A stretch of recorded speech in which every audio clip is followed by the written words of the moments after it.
Ladies and gentlemen, this is Ballet Rain. One of the joys of ballet is that every single dancer has their own unique way of performing any given piece. And this makes it extra fun for all of us ballet nerds because we have to spend copious amounts of time on YouTube scrolling and searching and enjoying all the different interpretations of our favorite pieces of ballet rep. However, there will always be that one specific recording of that one specific dancer doing a specific step in a specific show that is just so special and so beautiful that you can't help but hit replay over and over and over again. So that is today's video. We're gonna be sharing with you some tiny ballet moments that have us absolutely addicted. Those moments that absolutely had us in a chokehold from the very moment that we watched it and that still have our hearts to this day. So if you're ready, then tap the like button and let's get into the video. You know what else we're kind of obsessed with? Our merch.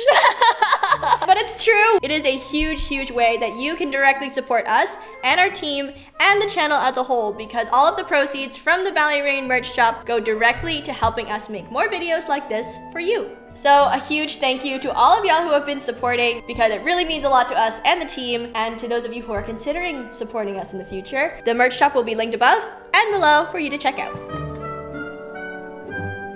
The first tiny ballet moment that we are going to be fangirling over today is Natalia Osipova's contretemps from her performance of the Giselle variation. I think a lot of people have seen this particular recording of her. Yeah, it's a very popular video. And so just take a look at it because it's fantastic. There is no one who can do the contretemps the way she does it.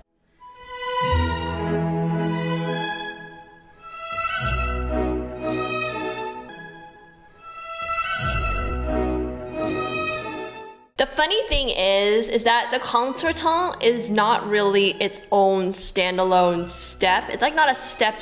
It's an in-between sort of connecting step. Yeah. But she makes it a statement. Yeah, it's like, oh, it's just a connecting step. Play it cool. Nope. Nope. She flies. She floats. She soars. You don't see it coming. That's what makes it so surprising and so addictive, I guess. That element of it's just a contretemps that's coming next. Yeah. And then all of a sudden she just and it lands like a feather. It's ethereal, and we're not even in the second act yet. I think part of it is due to the steps leading up to it. And most other times when dancers perform this variation, they're encouraged to do the arabesque, roll down on that shoe into a penché arabesque, and then do the contretemps. And that contretemps is much lower, it's much smaller, because you just had a big penché and you're kind of in this low position, and to yeet yourself into the air in a giant contretemps, it's just much less feasible. What Natalia does here, she chooses to stay and hold that arabesque balance. So now she's on a high point, and then that gives her space to come down, gather her energy, and make that giant, beautiful, ethereal, exquisite contretemps. So good. Both of them are correct. There's not like a right or wrong in terms of the choreography here, but it's just because Natalia has this thing for jumping, I think they chose well to give her this particular version. It's just her own little mark. Like no one can jump the way Natalia jumps. Exactly. And so she just gets to showcase her own personal strengths in this variation. So next time you watch it, keep an eye out that massive contretemps. We haven't even, like, this is the first half phrase of the variation. Yeah. She sells it right away and has us absolutely captivated. It's incredible. Like, absolutely incredible. The next addictive ballet moment that we're sharing with you today is Jessica Xuan's performance of the Raymonda Dream variation. I think she is one of my favorite dancers in this particular variation ever, of all time. The variation itself is addictive. The variation is absolutely exquisite, but Jessica in this role is chef's kiss. Takes the cake, exquisite. Exquisite. No word. The specific moment we're talking about is that final passage leading up to the end of the variation. There's little attitudes going on the diagonal. It's such a beautiful, sparkly passage in this variation, and she does it so good. The resistance she adds into the movement, and also just the quality, like overall the quality is, you'll understand when you see it.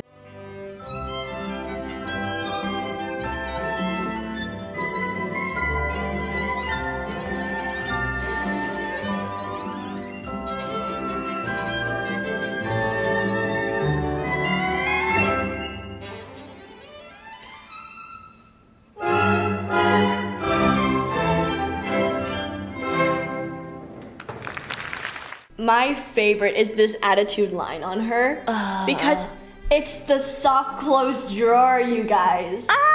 It's literally so good. A masterclass in resistance. The way she levitates for a second. She absolutely levitates. And this is a dream variation, so that sort of ethereal effect is so fitting. And I also love how she's not afraid to be off her leg a little bit, but not in an uncontrolled, like she can't hold herself on balance sort of way. It's an intentional off balance position that she subjects herself to, and it looks very daring, but the fact that she is still in control also gives it that very ethereal, weightless sort of look. Yeah, if you watch her attitude, she'll go up and then she almost rolls this way a little bit. Yeah. It's that pull. Yeah, and the opposition of energy. And then she stays on the music. Yeah. And she stays in control of everything. I'm pretty sure half the views are ours. I'm quite sure, quite sure. This one has us absolutely obsessed. If you have time to watch the whole variation, she's absolutely fabulous in this. Highly, highly recommend Jessica Xuan's Raymonda variation. The next one is featuring Marinella Nuñez, and you guys know we are humongous fangirls of her. She's absolutely fabulous, you guys. The video clip that we're sharing is Marinella's iconic, exquisite balance in Giselle Act 2. This is the sort of scene slash pas de deux in the white act of Giselle, which is heart-wrenching, by the way. It's tragic. It's so sad. So sad. But emotions aside, this particular clip showcases exactly how much control Marinella has over not just her own body, but like on balance and the laws of gravity itself. So, yeah, ladies and gentlemen, her.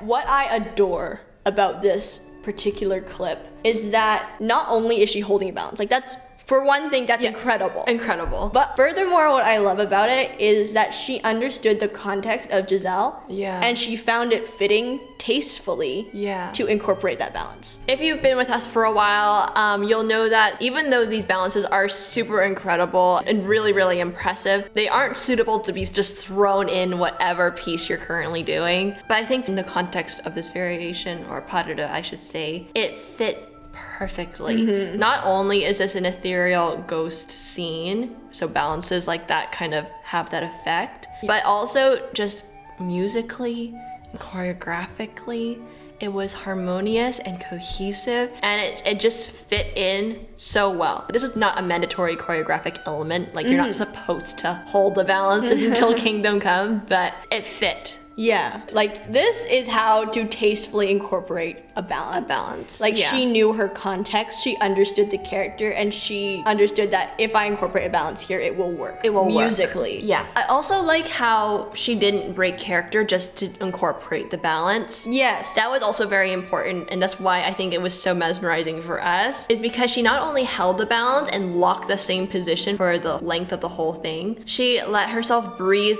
through the position before she descended. Yeah. And that was such a treasure of a moment. It was exquisite, you guys. Anyway, there's the queen herself, Marinella Nuñez. She was absolutely gorgeous in Giselle. I love her in Giselle. It's one of my favorite roles on her for sure. All right, moving right along, we have Ethan Stiefel as King Oberon. From the Dream. Jordan's very favorite ballet. My favorite ballet probably ever, okay, besides Swan Lake. This moment is absolutely incredible, and Ethan Stiefel, in case you didn't know, was one of the greatest dancers at the American Ballet Theater, and perhaps ever. He is honestly so incredible. This particular moment showcased the control he had and the consistent control that he had. This is a small passage, like right in the middle of the ballet. It's magical, you guys. Just look, just take a look.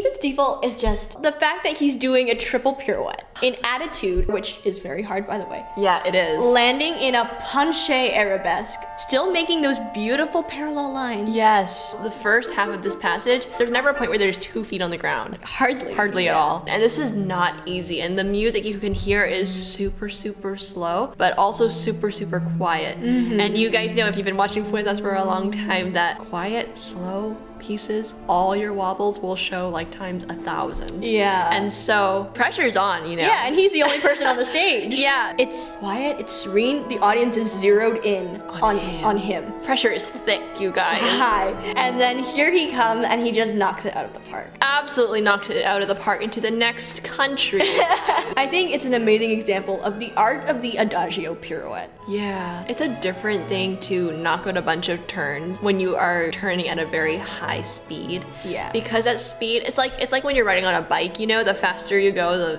the more on balance you are, but when you start really slowing down, you kind of feel like you're gonna tip over. Yeah. It's kind of the same thing with your pirouettes. When you're turning at a very high speed, the velocity itself kind of keeps you on your leg, but the art of the, I'll quote, adagio pirouette, I don't think it's an actual term, but it's basically the term that we use kind of loosely to refer to pirouettes that are kept at a very slow pace. Yeah. And they have that sort of adagio quality. But that is a whole different beast entirely. If you watch, he floats around. Yeah. It's not like a punch. Like when you pull a gyroscope, you know, Yeah. it's not like a ying. It's like a it just turns and floats. which works perfectly with the fairy king vibe that he needs to carry. Exactly. The cape helps you guys, but the overall effect is just so peaceful. It makes you imagine that he really is weightless, just spinning in air. And then landed this massive lunge with so much control. And it wasn't like he was in a rush to come down either.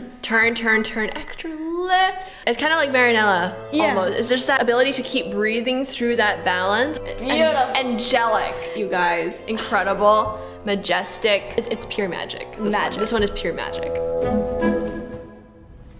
The next moment featured Yuan Tan and Damian Smith in After the Rain by Christopher Wheeldon. The moment in particular we're referring to is the lift. The iconic, it's not really a lift, it's more just a nice pose. Nice pose, yeah, kind of. There's a lot of iconic moments, but this one is definitely one of the iconic moments of this pas de deux. Words cannot express the beauty of this moment. She's just existing, just being. Yuan Han just needs to exist in order to be fabulous. Just take a look. Observe, appreciate, and be enraptured.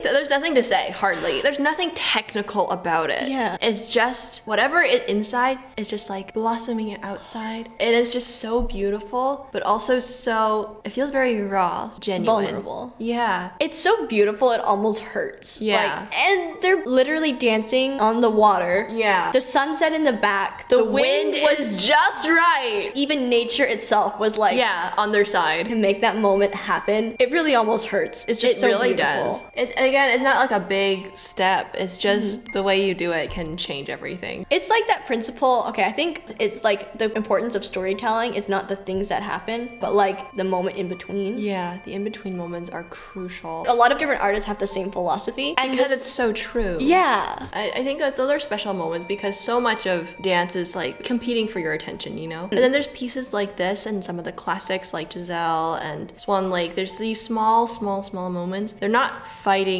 to be looked at, but they're just so beautiful you have to look at it. They're meant to be like experienced, not just observed. There's a difference and it's very, very subtle, but it's so powerful. Alrighty. The powerhouse duo, Natalia Osipova and Ivan Vasiliev. I don't think there's ever been a more powerful ballet partnership in history. They're perfectly matched. Like their energy and their commitment up here. Energy equal, but like here. Yeah, energy, commitment, athleticism. Yeah, they're literally perfect. This particular moment is in Don Quixote, which they did this so well. This is a little dance that they do in Act 1 of Don Quixote. The big lip section, you know that one where they do dum ba dum ba dum ba dum ba dum bum, and they try to hold as long as they can. That moment, I was glad I was at home when I watched it, not actually in the theater. I've been up and screaming. We flipped back in that chair. The first time we watched this, like we freaked out. Go take a look.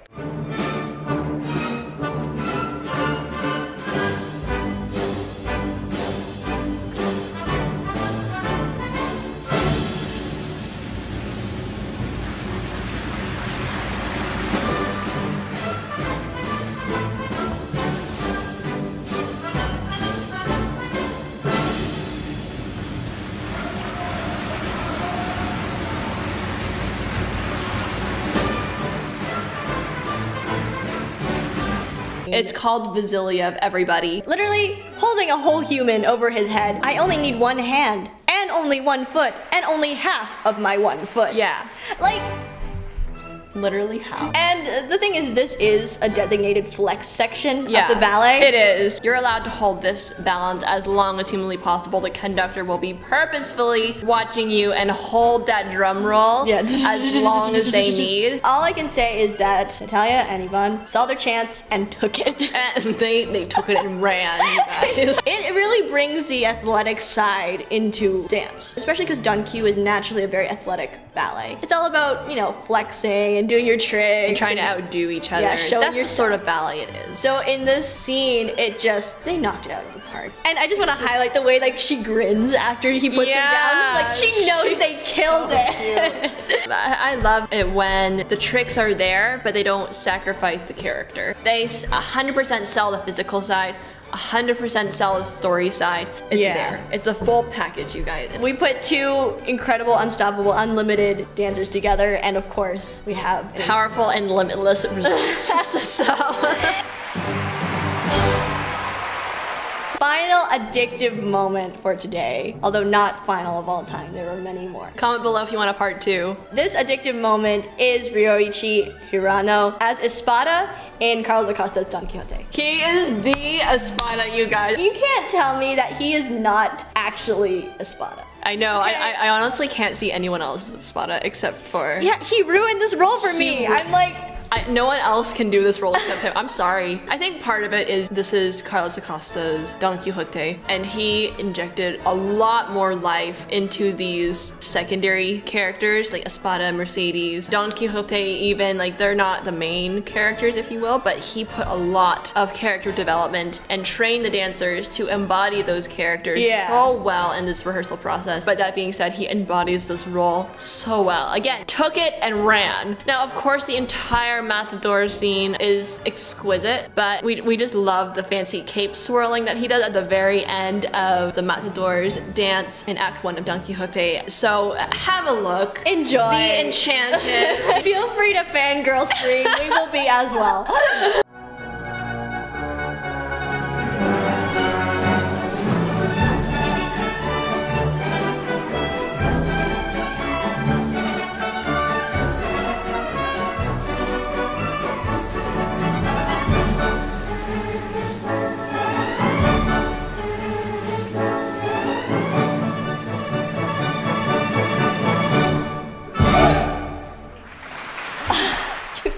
Why is he so good? It's a trick step because again, it's consecutive, so it's impressive. Yeah. If you don't know what we're talking about, check out this video. It's nothing crazy hard per se. I mean, swirling the cape definitely takes a lot of skill and a lot of muscle to do, but it's the way he does it that is just, it kills you. The selling point is the character. Yeah. You know, you gotta do it right. And there's the spin at the end, like... I like the choreography and sort of the characters they put behind it. He has that high position, obviously, but he also looks still human, and he looks like he's having the time of his life. Yeah, like he's there to like show his stuff. To show his stuff and get the girl. And get the girl. You're kind it right though. It takes skill, especially for like a secondary character, you know, because oftentimes a secondary character isn't given that much of attention into like the details and things like that in terms of like how they're supposed to feel, how they're supposed to act, their inner dialogue, their inner story, you know, those kinds of things. But Ryoichi, honestly, he makes it something. Yeah. He makes it something, and it makes it feel special, that much more connected into his character. It's fabulous, you guys. Extra point for the swirly, flashy capes. Capes will always win my heart every single time. I'll lose it for capes. I'll lose it for capes. Love capes. We have a bonus ballet moment for you guys. Of course we do. But this particular moment, we will warn you, proceed with caution, because this particular moment will alter your brain chemistry. You will not be the same person after watching this clip. It is truly addictive. We are not going to be saying anything on this because honestly, this moment speaks for itself. It really does. So just watch and enjoy.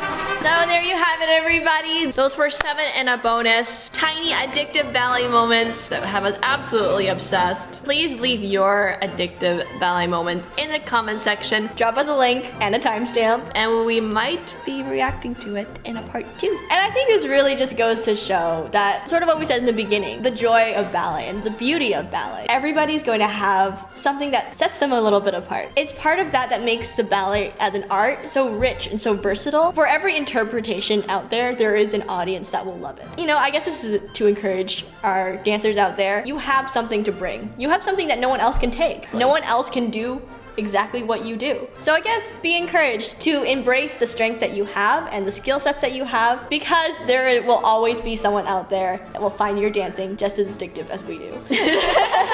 If you like the video, then like the video, and again, if you would like to support the channel and help fund the future Ballet Nerd content, then feel free to check out the merch shop linked above and below. And until the next video, feel free to check out this playlist, a way to design it especially for you, because if you like this video, you'll probably like these ones too. Anyway, I think that is all from us for now. This is Ballet Rain signing off. Until the next video. Bye. I don't understand why everyone's like, smash the like button and hit the subscribe. Why are we being so aggressive? Yeah. Why are we like... This is Ballet Rain signing off. Until the next video. Wrong hand, sorry. Oh! Oh!